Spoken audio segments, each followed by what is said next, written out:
Hello and welcome to the Maker Jane channel, where I share all things English paper piecing, from tips and tutorials to projects and more. So if you love EPP like I do, please consider subscribing. If we haven't met yet, my name is Janie, and in this video we're continuing on with part 3 of our 4-part series, Getting Started with English Paper Piecing. In this week's video, we'll be covering how to stitch your hexagons together, as well as how to applique your hexagon motif to your background fabric.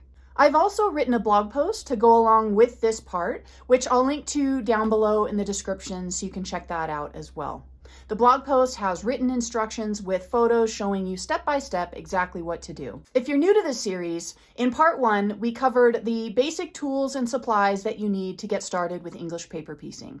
And in part 2, we covered how to cut your fabric, as well as how to baste your EPP templates. I've also included some free templates for you to go along with this project. So if you are new to the series, check out part 1 and part 2 before you watch this video. I'll link to those up above here in the video, and I will also include links to the blog posts that correspond to those parts down below in the description. All right, let's go ahead and head over to the table, and I'll show you the supplies you're going to need for this part of our project, and we'll get started stitching. So the first thing you're going to need, of course, is your hexagons. And these are basted around our paper templates. In last week's video, I showed you how to baste your fabric around your paper template.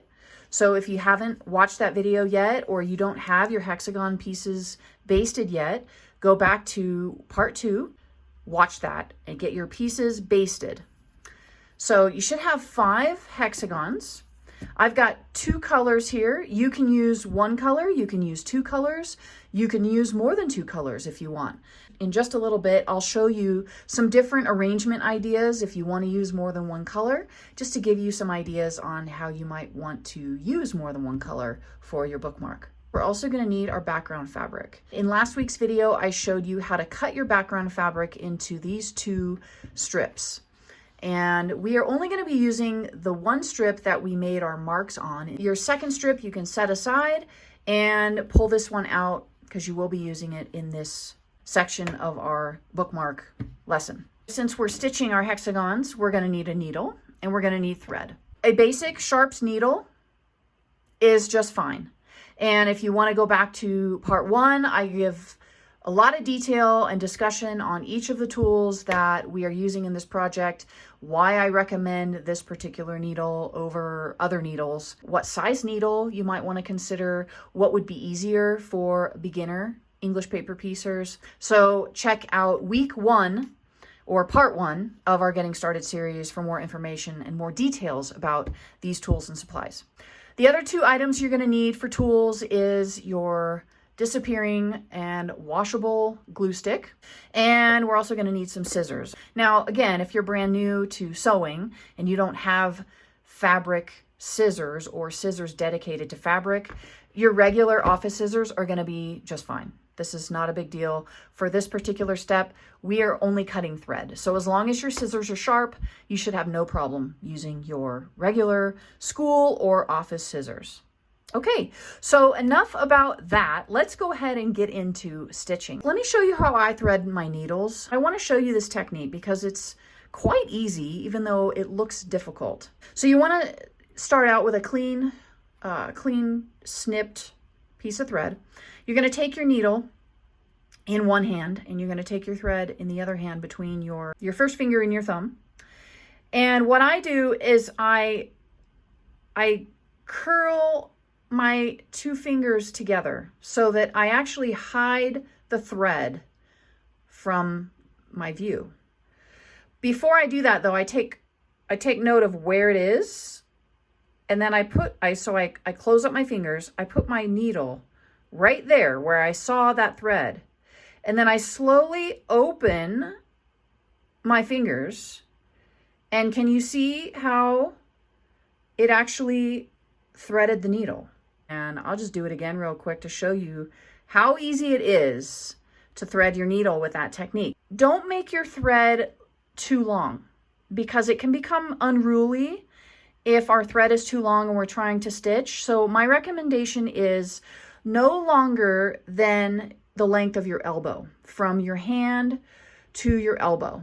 Any longer than that, and you are going to be running the risk of getting knots and all sorts of not very fun things going on with your thread. So shorter than that is fine, but don't go longer than the length of your elbow. So before we start stitching, I want to show you a few different ideas on how you can stitch together your shapes. I was actually kind of playing with the idea of putting 2 and then 2 and then 1. That's one idea. Another idea would be to separate those 2 and put it down here. Or if you're more of a symmetrical person and you like symmetry in your creative process, then you could do something like this. And I could turn it this way so that I know that it fits in the frame. You could do something like this on your bookmark. Okay, let me show you a few other ideas that I have here. I have one here that matches this. So same kind of idea. It's just alternating the colors. Let me redo this. And let's do that. And that. And I'll just set that right up there. Okay. And then another idea would be to do something like this. This is still using 2 colors in the hexagons, but instead of 2 and 3 of the other color, I actually did 1 of one color and 4 of the other color. So you can see how you can play around a little bit with your colors and your design. And for just being a row of hexes, there's quite a lot of combinations that you can come up with. So feel free to play around with that. This is another one that I'm currently working on, and I just used 1 color for all 5 hexes. And that kind of gives you an idea of what that might look like. So I just wanted to give you those ideas on what you could do for your bookmark. And I'm sure that once you make 1 bookmark, you're probably going to want to make more. So feel free to just pick an idea for this one. And once you get familiar with the whole bookmark process, then, you know, you can try other ideas out later. So I'm going to go ahead and stitch mine in this configuration.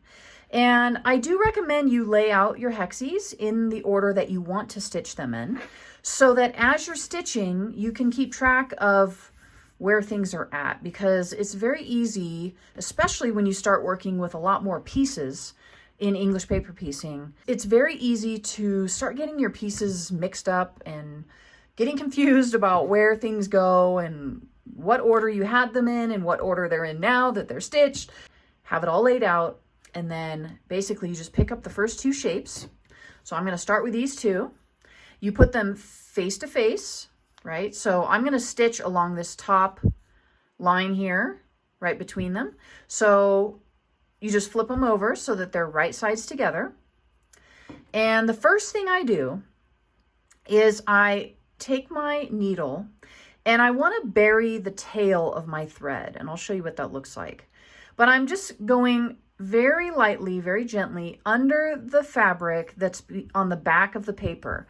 I am not going through to the other side, okay? I'm just kind of skimming the surface right underneath the fabric. And all that's going to do is when I pull my thread through, that's just going to leave a little bit of tail here, so that if by chance the thread started fraying, there's enough here to where it's not going to affect my stitching. So the first stitch we want to take is right at the very edge where the 2 corners meet of that hexagon, just to pick up a couple threads, okay? You don't want to take too many threads up with your needle, and this is going to ensure that your stitches are almost invisible on the front of your work. So take that first stitch, and don't pull too hard on that first stitch, because remember, this is not knotted, it's just free right there. So you don't want to pull the whole thing through. So pull hard enough, but not too hard, just to tighten that first stitch.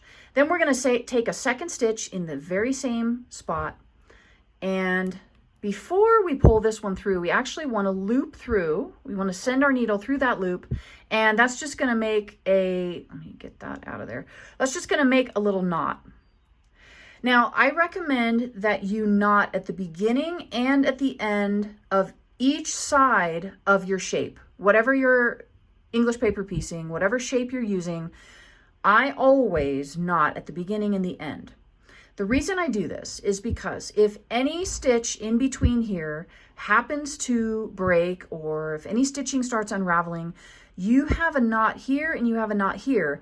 So that unraveling shouldn't go past that knot, and that will prevent the whole work from falling apart and fraying, okay? So knot at the beginning and knot at the end. And you saw how easy that was. It was just 2 simple stitches, and on that second stitch, you just send the needle through the loop, and there's your knot. I'm just going to continue on, and again, I'm only picking up 1 or 2 threads of fabric, okay? That's going to help your stitches stay invisible on the front. It's also going to help you prevent you from stitching through the paper that's inside of your hexagon shape. It's not that big of a deal to stitch through your paper if it's right on the edge of the paper, but when you go to take your papers out, if you have stitched through the paper, it can make it a little bit more challenging to get your template out of your work. And I'm going to show you how to do that in a little bit once we get all of our shapes stitched together. So just continue stitching along, picking up just a couple of threads from each of the fabrics and go all the way to the end. And you can see my stitches are fairly close together. I would say they're probably about a 1/16 of an inch away from each other. So now that I'm at the end, I just did 1 stitch at the end. I'm going to do 1 more stitch. And before I pull it all the way through, I'm going to send my needle through the loop and pull that tight, and I've got my knot. So what I do is I send my needle, skim it underneath that fabric again. So again, we're not going through the paper or the fabric, we're just skimming that little seam allowance there, and I'm just burying that thread, and then you snip it, and you've got your first hexagon stitched together. Now you can see here that my stitches are barely visible. I'm just picking up the next 2 pieces. I'm putting them face together along the edge that I want to stitch, and we're going to do that process all over again. And as we go through this one, I want to give you another tip on how to keep your stitches almost invisible. So I have buried that thread, and we're going to start our first knot at the end here. So we take 1 stitch, and then the second stitch, and then we loop, put that needle through the loop, and we've got our knot. Okay, so we'll just keep stitching, picking up just a few threads from each piece, and keeping the distance the same, about a 1/16 of an inch. The second tip I want to give you for getting almost invisible stitches on the front is when you're stitching, see how my needle is going into the fabric at a perpendicular or right angle to the fabric. So the fabric is going this way, the needle is going exactly 90 degrees that way. That is going to create the shortest stitch between those 2 fabrics. And that's what you want. You want the shortest stitch so that it doesn't show through on the front. Now, if you were to go diagonally, which you don't want to do, that would actually create a longer stitch. See how more of that needle in between those 2 fabrics is visible? That is a common mistake that beginners make that can create stitches that are much too visible on the front. And if you like your stitches visible, then by all means, stitch it however you want. But it's kind of nice to try to get your stitches as invisible as possible. So we're almost done with these pieces.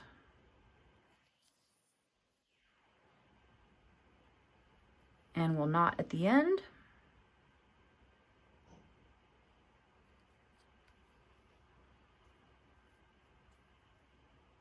Okay, and then we'll bury the thread. And I like burying my thread because it keeps my thread tails out of my way when I am trying to stitch my pieces to a background of some sort. If they weren't buried, they'd be right on the edge and they'd be sticking out all over the place. And I just like to have tidy work. So that's how I like to take care of that. All right, so this last hexagon is going to go on the bottom. So I just set this back down where I got it from, and then I pick up the piece next to it and put it right sides together along the edge that I want to sew, and repeat.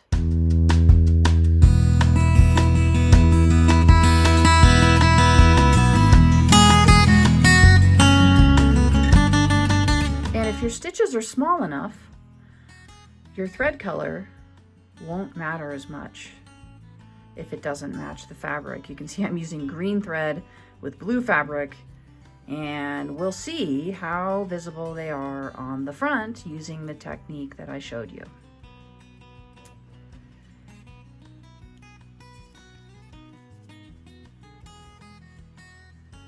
Bury the thread. And we are almost done. So we have got one more seam to stitch. No, it went this way. Okay, so we just have this seam left. So we'll pick those up, put them face to face, and repeat.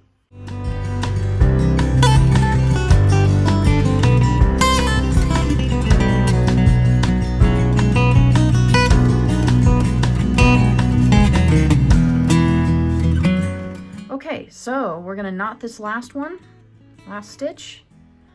We'll bury the thread.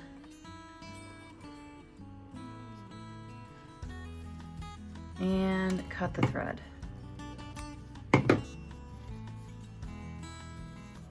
Okay, so let's take a look at these two blues and see if we can see the green fabric. You can see that it's barely visible. And if you look at it from afar, you can't see them at all. Okay, so now that we have our hexagon shape stitched together, the next thing we need to do is remove our papers. So I like to start in the middle, and this can get a little tricky depending on how much glue you've put down. So all you want to do is start peeling back your seam allowances. And you want to be gentle doing this, especially if you're using regular printer paper.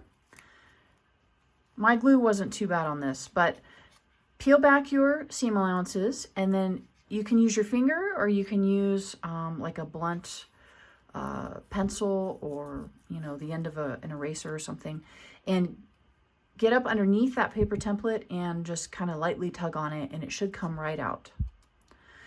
Once you have your paper out, what I do is I come back through and I use my fingers and I finger press those seams back down.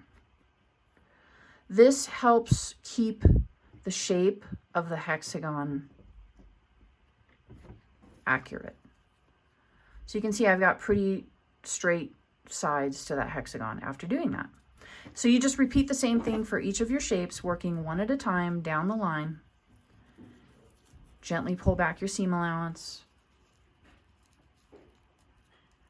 And they might be a little bit tighter in some spots, so just kind of work with it. There we go. And pull your paper out.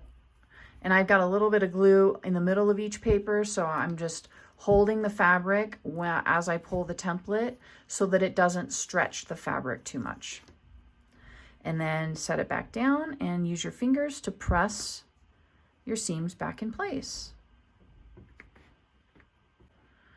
Now you'll notice here I've got a little bit of fraying with the fabric. That is going to happen. Just be careful and try not to pull too hard because you don't want the fraying to go to the edge, because then that's going to cause problems at the edge of your shape. So just try to be as gentle as possible, but firm, because you do have to get that fabric off that template.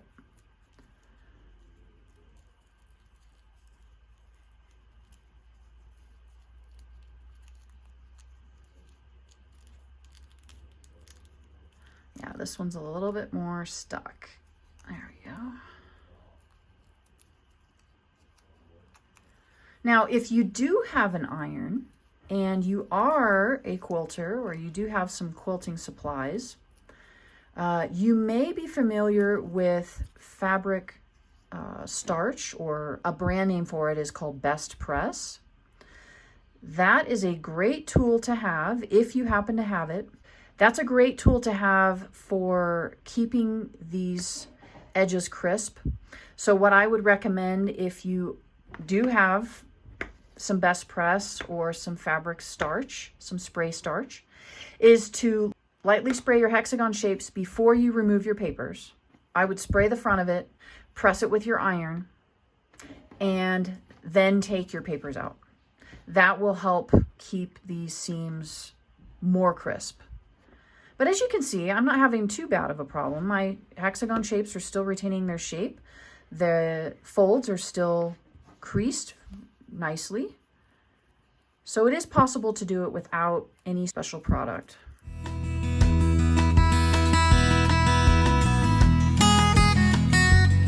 You can see I got pretty close to the edge there on that little bit of fraying, but we're still okay.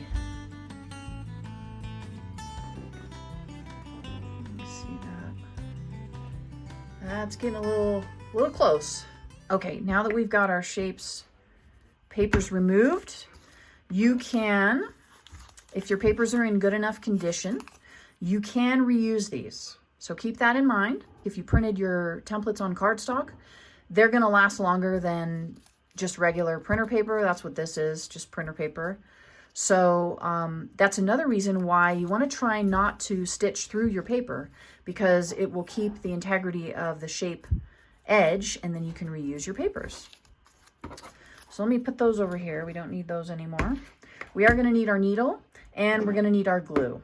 Okay, so go ahead and grab the background fabric. You're going to flip it over so that you're looking at the top of the fabric, or the right side of the fabric. So what I do is I'm going to put glue all along this, but I'm only going to do it in spots. I'm not going to smear glue all over it. You know, you want to try to use the least amount of glue as possible.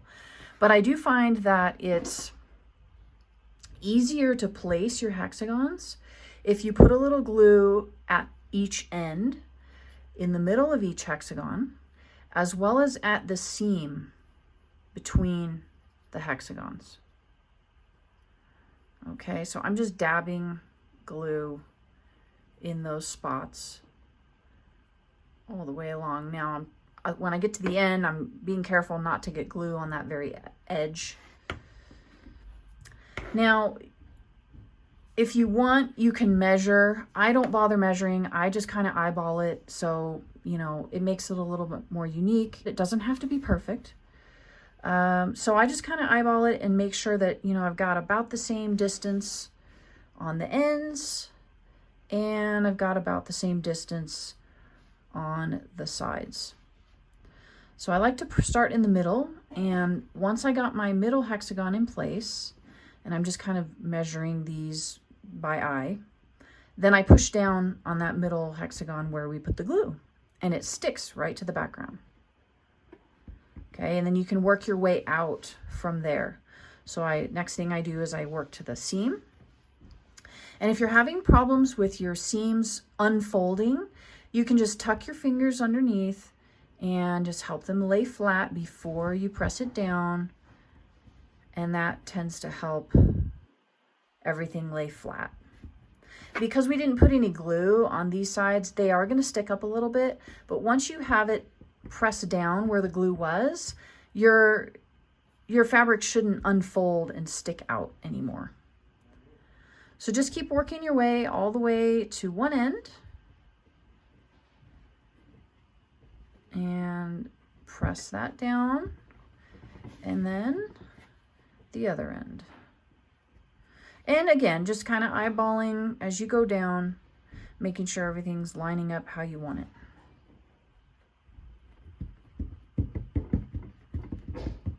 And just give it a good press with your hands. Okay, so that is almost it. Oh, I got a little bit here I got to tuck back in. That's that troublesome seam that I almost unraveled. So I think what I'm going to do is I'm going to go ahead and start right there. I'm going to start my stitching just to get that tacked down immediately. So we're done with our glue. You can set that aside. The last thing we're going to work on now is appliquing our hexagons to the background fabric. And to do that, I put a knot in my thread. I'll show you how I do that right now. So I take the end of my thread in my left hand and I take my needle in my right hand. And you want them facing each other. What I do then is I wind the thread around my needle 3 or 4 times, pinch that winding on the needle between my index and my thumb, and then you're gonna send the needle with its thread through those fingers and that winding all the way to the end until it turns into a knot. Pretty easy.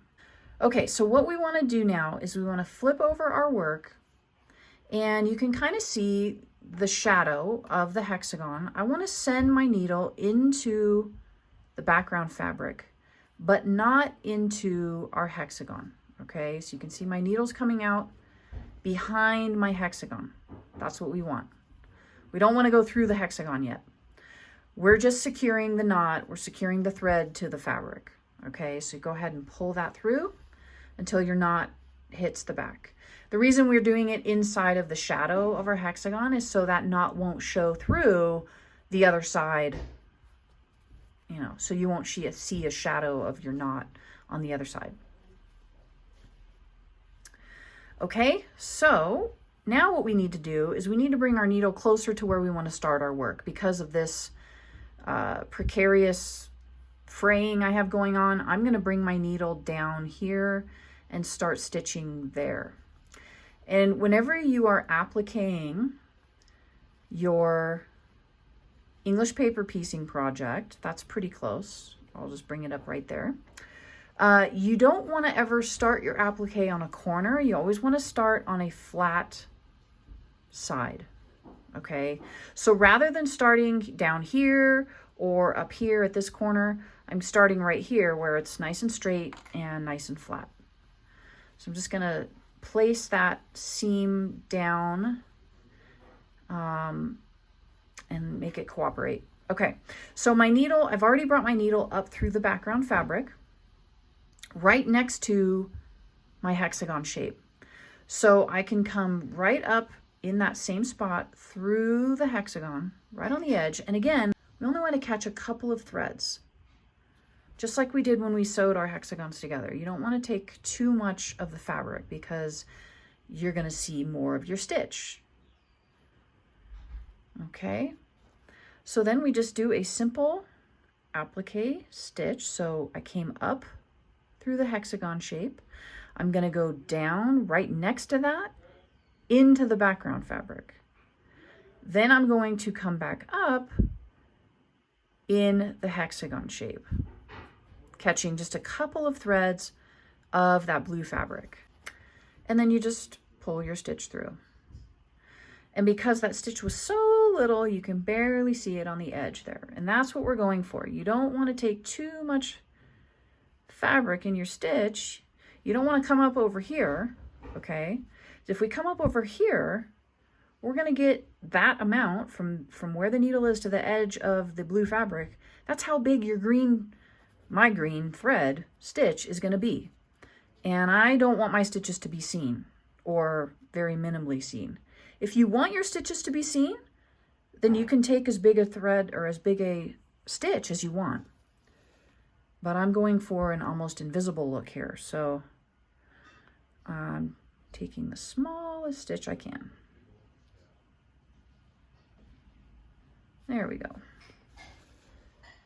And once you get the hang of it, you'll go a little bit faster. And I'm just showing you nice and slowly so you can get the idea. Okay, so now that we're at the corner, we're gonna do something a little bit different. So I just came up right at the point of that corner. I'm gonna go back down into the background fabric only, right next to that, just like normal. Then I'm gonna come back up right at the corner. So I'm actually taking 2 stitches at the corner. That's gonna help secure that corner and hold it down nice and snug to the background fabric. So I came up at the corner, now I'm going down right next to that into the background fabric again. And then you can continue on with the next edge. So I will come up from the back into the blue hexagon, going down through the background fabric, coming up through the hexagon. We're coming up on a corner again, so I'm going to go down into the background fabric, and I'm going to come up in the blue fabric on the front, right at that corner. Pull your stitch through. Then we're going to go down next to the point of that hexagon into the background fabric, taking 1 stitch. Then we come back up in the hexagon fabric, right there at the corner, and go back down in the background fabric. And then we can continue on with the next side. So I'm going to go ahead and continue stitching around the bookmark, and when I get to this inner corner, I'll show you what to do there.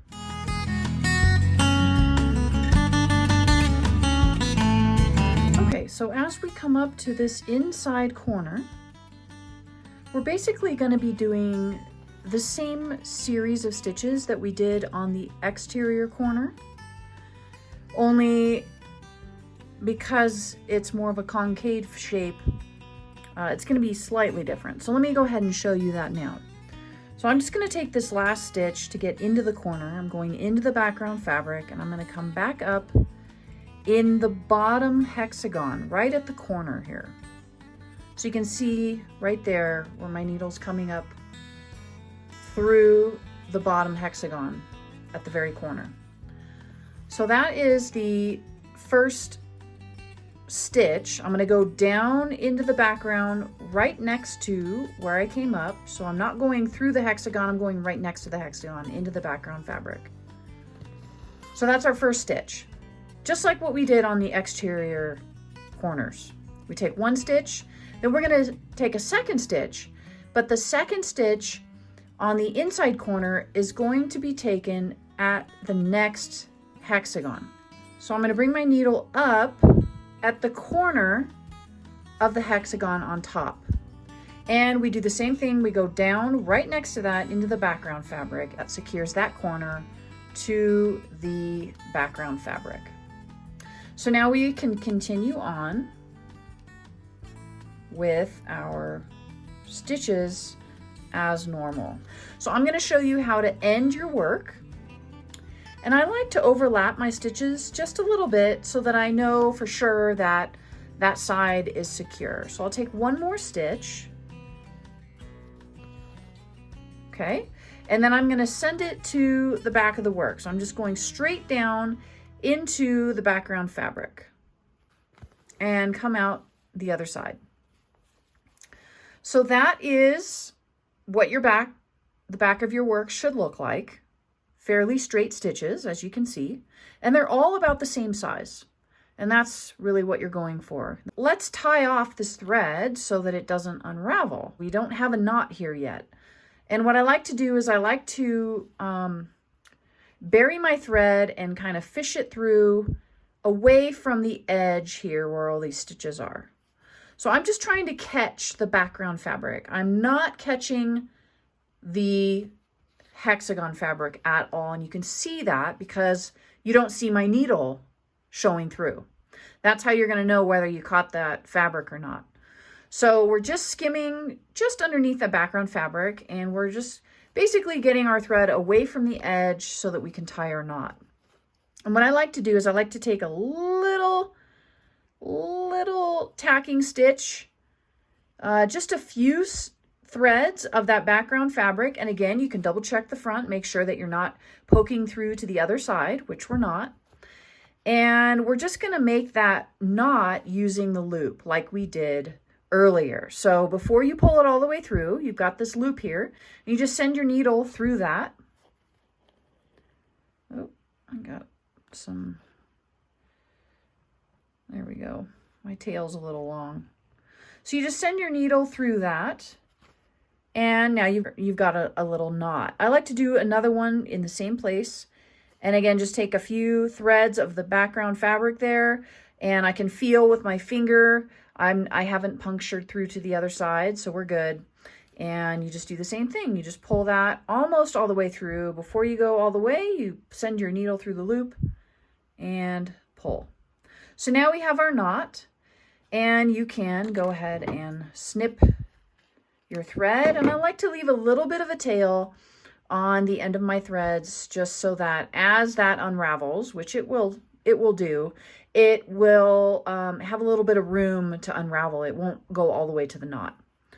That just kind of is a little bit of a safety measure. So we have done it. We've gotten our hexagon shapes stitched together. First, we did that. And then we appliqued them onto our background fabric. There's only one thing left to do to finish your bookmark, and we'll cover that in next week's video. I'll be showing you 2 different hand sewing techniques that you can use really for any project. It's not limited to just English paper piecing. So you can look forward to that, and if you haven't subscribed yet, be sure to, so that you can get notified when I release next week's video. Thanks for watching this video, and I'll see you next week. Until then, enjoy your English paper piecing. Bye for now.